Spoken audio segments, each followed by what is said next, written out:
आज हम बात करने वाले हैं रेडिंगटन के मैनेजमेंट से, जिनसे बात होगी गूगल क्लाउड के साथ जो कंपनी ने नया करार किया है, पार्टनरशिप जो की है उसका क्या मतलब है, साथ ही एप्पल के नए प्रोडक्ट जो आ रहे हैं भारत में कितना फ़ायदा उनका होगा। आईफोन 14 आने वाला है, आ चुका है, लॉन्च हो चुका है, भारत में कब तक आएगा, ये सब सवाल पूछेंगे आपको कंपनी के बारे में। सबसे पहले कुछ जानकारी दे दें तो रेडिंगटन जो है वो 1993 में कंपनी की स्थापना हुई थी। टेक्नोलॉजी और मोबिलिटी डिस्ट्रीब्यूटर सेगमेंट में ये लीडर है। Computer, notebook, tablet, printing machine जैसे कुछ प्रोडक्ट्स बनाती हैं। कंपनी के 235 से ज़्यादा इंटरनेशनल प्रोडक्ट्स भी हैं। मेरे साथ कंपनी के मैनेजिंग डायरेक्टर राजीव श्रीवास्तव जी जुड़ गए। राजीव जी, बहुत बहुत स्वागत आपका ईटी नाउ स्वदेश पर।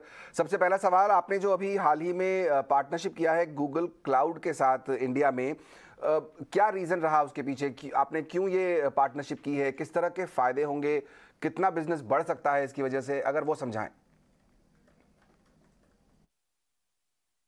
ये गूगल की जो हमारी समझौता है, पार्टनरशिप है, गूगल एक बहुत ही इनोवेटिव ऑर्गेनाइजेशन है। बहुत ही नए नए तरीके से वो बिजनेस प्रोडक्ट्स लाते हैं जिनको कस्टमर्स एनवायरनमेंट में उसका इस्तेमाल हमेशा अच्छा ही होता है और कस्टमर्स को वो प्रोडक्टिविटी एनहांस करता है, उनका काम करने का तरीका अच्छा करता है, कस्टमर्स को इनोवेशन प्रदान करता है। सो गूगल का ये हमारी पार्टनरशिप है, ये पार्टनरशिप ऐसी है कि हम गूगल के क्लाउड प्रोडक्ट्स इन कस्टमर्स के पास लेके जाएं और उनको डिजिटल जर्नी में उनकी सहायता करें, उनकी मदद करें कि वो कैसे अपना बिजनेस को डिजिटाइज कर सके। और डिजिटाइज करना आज के ज़माने में इतना ज़रूरी हो गया है कि आप डिजिटल नहीं है तो आप ना तो सेल्स कर सकते हैं, ना प्रोडक्ट डेवलपमेंट इनोवेशन कर सकते हैं, और ना ही आप अपने कस्टमर्स के पास, वो जो एसएमबीज या मिड मार्केट कस्टमर्स हैं, वो खुद अपने कस्टमर्स के पास उन प्रोडक्ट्स को लेके नहीं पहुंच सकते। सो हमारी और गूगल की पार्टनरशिप यही करेगी कि कस्टमर्स को उनकी डिजिटल रास्ते में, डिजिटल जर्नी में मदद करेगी। और इसका जो रेवेन्यू पोटेंशियल है बहुत अच्छा है, क्योंकि क्लाउड जो इस समय ग्रो कर रहा है, क्लाउड की जिस तरह से तरक्की हो रही है, अगले 5-6 सालों में 25% प्रति साल के हिसाब से ग्रो करेगा। यदि ऐसे बढ़ेगा तो करीब ये 14 या 15 बिलियन डॉलर्स का बन जाएगा, जो कि करीब 120 लाख करोड़ रुपए का पूरा बिजनेस होगा भारत में ही अकेला। और उस बिजनेस को हम लोगों को कैप्चर करना है तो हमारी खुद की ग्रोथ इसके जुड़ी हो सकती है। तो हम खुद सोच रहे हैं कि हम 40-50% प्रति साल क्लाउड के हिसाब से और इन पार्टनरशिप के जरिए से हम ग्रो कर सकते हैं। ओके राजीव जी, अब यहाँ पर तो फेस्टिवल सीजन की अब शुरुआत हो रही है भारत में। अब तो दशहरा, उसके बाद दिवाली और फिर न्यू ईयर आगे बढ़ रहा है। किस तरह की एक्सपेक्टेशंस आपकी हैं इस बार? किस तरह के डिस्काउंट्स मिल सकते हैं कस्टमर्स को? क्या प्लानिंग है आपकी? कंज्यूमर के ट्रेंड्स दो तरह से हैं। एक तो कंज्यूमर जो कि पहले घर से काम करना शुरू किया था, जिन कंज्यूमर्स ने, वो सब ऑफिस जा रहे हैं, तो घर पे जो रिक्वायरमेंट थी वो ऑफिस से रिक्वायरमेंट चेंज हो गई है। सो पूरी रिक्वायरमेंट ओवरऑल टेक्नोलॉजी इंडस्ट्री की अभी भी कायम है, बरकरार है, ग्रो कर रही है, पर वो शिफ्ट हो गई है, घर से निकल के वो ऑफिस में चली गई है। पर आगे जो फेस्टिव सीजन आने वाला है, Dussehra, Diwali, all the way up to पूरा क्रिसमस तक जाएगा जो, और साल के एंड तक, दिसंबर के एंड तक, उसमें हमेशा ही कंज्यूमर डिमांड में स्पाइक होता है, बढ़ोतरी होती है। और हम सोच रहे हैं कि हमें वो दिखनी शुरू हो गई है। नए नए लॉन्चेस हुए हैं प्रोडक्ट्स के, पीसीज में, लैपटॉप से नए लॉन्च हुए हैं, और सारे फोन मैन्युफैक्चरर्स ने नए नए ब्रांड्स लॉन्च किए हैं। तो इन दोनों दोनों के हिसाब से जो नए लॉन्चेस होते हैं, हमेशा उसमें आप बढ़ोतरी देखना शुरू कर देते हैं। सो हमें लग रहा है कि इस समय अगले 3-4 महीने तक कंज्यूमर डिमांड में एकदम अच्छी उछाल दिखेगा।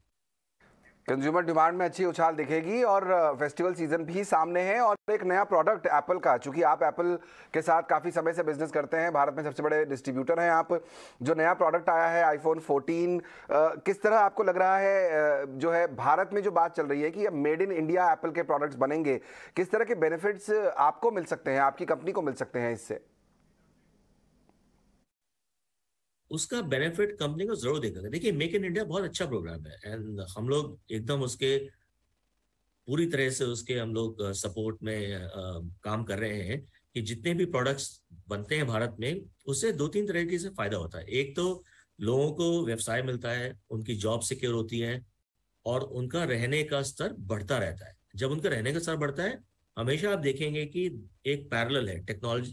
आपके पास जितनी डिस्पोजेबल इनकम होती है, वो डिस्पोजेबल इनकम हमेशा सबसे पहला उसका यूज टेक्नोलॉजी प्रोडक्ट्स खरीदने में ही जाता है लोगों का। सो उससे एक तो वो है कि जब आपको जॉब्स मिलेंगी तो आपकी डिस्पोजेबल इनकम बढ़ेगी, तो आपका उसमें टेक्नोलॉजी इन्वेस्टमेंट्स में और टेक्नोलॉजी खरीदने में जाएगा। एक तो ये हमेशा होता है। दूसरा ये होता है कि जब आप प्रोडक्ट्स बनाना शुरू करते हैं अपने देश में, तो आपकी सप्लाई चेन पूरी शॉर्ट हो जाती है, छोटी हो जाती है।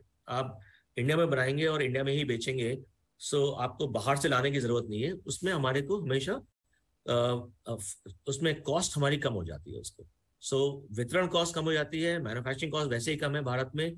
सो उस सबसे जो प्रोडक्ट्स लोगों को मिलने शुरू हो जाते हैं, लेटेस्ट प्रोडक्ट्स मिलते हैं और कम दाम पे मिलते हैं। तो ओवर टाइम, कुछ समय में, कुछ क्वार्टर्स में इसका हमें इसका बेनिफिट, इसका हमें प्रभाव, असर मार्केट में दिखना शुरू हो जाएगा, जिसकी वजह से हमें लग रहा है कि उसका कंजम्पशन ऑफ टेक्नोलॉजी प्रोडक्ट्स, चाहे वो फोन हो, चाहे वो लैपटॉप हो, चाहे वो एक्सेसरी प्रोडक्ट्स हो, इन्हीं सब इक्विपमेंट के साथ जो जाते हैं, उनका हमें मार्केट में ज्यादा कंजम्पशन दिखना शुरू हो।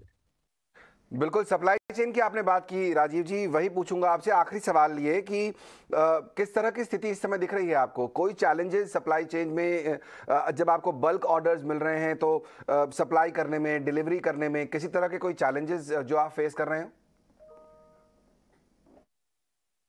ज्यादातर सप्लाई चेन इश्यूज जो पीसीज और सर्वर और स्टोरेज के टेक्नोलॉजी इंडस्ट्री में थे, वो सॉल्व हो चुके हैं। पर एक इक्विपमेंट में सॉल्व नहीं हुए हैं, जो कि नेटवर्किंग इक्विपमेंट है। और तो जो भी कोई केवल एक एक तरह का प्रोडक्ट खरीदता है, केवल सर्वर खरीदता है या केवल पीसी खरीदता है या केवल फोन खरीदता है, वहां पर तो दिक्कत नहीं है। पर जो भी लार्ज प्रोजेक्ट होता है, उन लार्ज प्रोजेक्ट्स में ये सारी चीजें एक साथ जाती हैं। पीसी जाएगा, नेटवर्क जाएगा, स्टोरेज, सर्वर, सॉफ्टवेयर, सर्विसेज, सब कुछ साथ में होती है। तो उनमें से यदि एक भी चीज नहीं है, तो आप प्रोजेक्ट को आप एग्जीक्यूट नहीं कर सकते। और वो हम देख रहे हैं सर कि वो दिक्कतें, वो थोड़ी देरी इन लार्ज प्रोजेक्ट्स एग्जीक्यूशन में वो थोड़ी देर हो रही है इस समय। और हमें लगता है कि अगले 3 से 6 महीने में संभवतः ठीक हो जाएगा। तो उसका हमें इंतजार करना पड़ रहा है। बिल्कुल राजीव जी, बहुत बहुत शुक्रिया समय निकालकर आज ईटी नाउ स्वदेश के साथ जुड़ने के लिए और हमारे साथ ये चर्चा करने के लिए। रेडिंगटन के टॉप मैनेजमेंट आपको बता रहे हैं किस तरह से डिमांड अब आगे आने वाले समय में बढ़ रही है। फेस्टिवल सीजन भी सामने है। गूगल क्लाउड के साथ जो नया टाई अप किया है उससे किस तरह के फायदे होंगे, लेकिन क्या स्टॉक में आपको इम्पैक्ट दिखेगा? आपको क्या ये स्टॉक लेना चाहिए? मेरे साथ हेम सिक्योरिटीज की आस्था जैन जुड़ गई हैं। आस्था, बहुत बहुत स्वागत आपका रेडिंगटन इंडिया पर। क्या कॉल है फिलहाल आपका? Good afternoon Soumitra. देखिए, रेडिंगटन की हम बात करें तो फंडामेंटल्स यहाँ पे अच्छे लगते हैं, क्योंकि जो Q1 पोस्ट किया था वो स्ट्रॉन्ग इन्होंने Q1 पोस्ट किया था। और मेरे हिसाब से आगे जाते हुए डिमांड भी अच्छी खासी यहाँ पे होती हुई हमें कंपनी की होती हुई नजर आएगी। और जो इनका डिस्ट्रीब्यूशन बिजनेस की ग्रोथ है वो भी अच्छी खासी आई है, क्योंकि उसमें इन्होंने सेल किए थे हाई वैल्यू प्रोडक्ट्स का, तो वहाँ पे भी बढ़िया है। और जैसा कि आपने भी बताया, क्लाउड बिजनेस जो कि अभी मेरे हिसाब से 2 से 3% ऑफ रेवेन्यू का कॉन्ट्रीब्यूट करता है, तो वहां पे भी हमने अच्छी खासी ग्रोथ देखी है, तकरीबन 48% की ईयर ऑन ईयर। तो वो भी एक पॉजिटिव ट्रिगर लगता है कंपनी के लिए। इसके अलावा जो मुझे एक अच्छी चीज और लग रही है कि कंपनी अभी एंटर कर चुकी है सोलर प्रोडक्ट डिस्ट्रीब्यूशन में, जिसमें कि इन्वर्टर्स आएंगे, सोलर पैनल आएंगे, तो वो एक पॉजिटिव रहेगा। और मेरे हिसाब से कंपनी यहाँ पे इन्वेस्टमेंट्स भी यहाँ पे करने का विचार है। 600 से 800 मिलियन के इन्वेस्टमेंट्स कंपनी करना चाहेगी। तो ये सभी एक तरह से ग्रोथ ट्रिगर रहेंगे कंपनी के लिए। ऑल्दो आज के ट्रेडिंग सेशन में थोड़ा सा स्टॉक वीक हो रहा है, तो मेरे हिसाब से जिन्होंने लिया हुआ है वो तो बिल्कुल यहाँ पे होल्ड कर सकते हैं। लेकिन अगर नई खरीदारी का किसी को मन है तो अभी ना करे, थोड़ा सा स्टॉक और ज्यादा वीक हो जाए। अभी 145 के लेवल के आसपास चल रहा है। मेरे हिसाब में बाइंग ऑन डिप्स की रणनीति के साथ इसमें उतरना चाहिए 125 से 130 के जोन में। और टारगेट चाहे से होल्ड किया हो चाहे से नई खरीद की हो, उनके लिए पहला टारगेट 170 और 180 का दूसरा टारगेट यहाँ पे रखते हुए पोजीशन बनानी चाहिए इनिशियल लेवल पे। बहुत शुक्रिया आस्था। तो ये है स्ट्रैटेजी, बहुत क्लियर। अगर आपके पास स्टॉक है तो इसको होल्ड कीजिए, और अगर आपको नई खरीदारी करने का मन है रेडिंगटन में तो आपको इसको 120 125 के लेवल तक आने दीजिए, कुछ और गिरावट आए तब आप खरीदारी कीजिए, रिस्क रिवॉर्ड बेहतर होगा। 170 से 180 तक के टारगेट यहाँ दिखाई देते हैं। चलिए उन स्टॉक्स पर करेंगे अब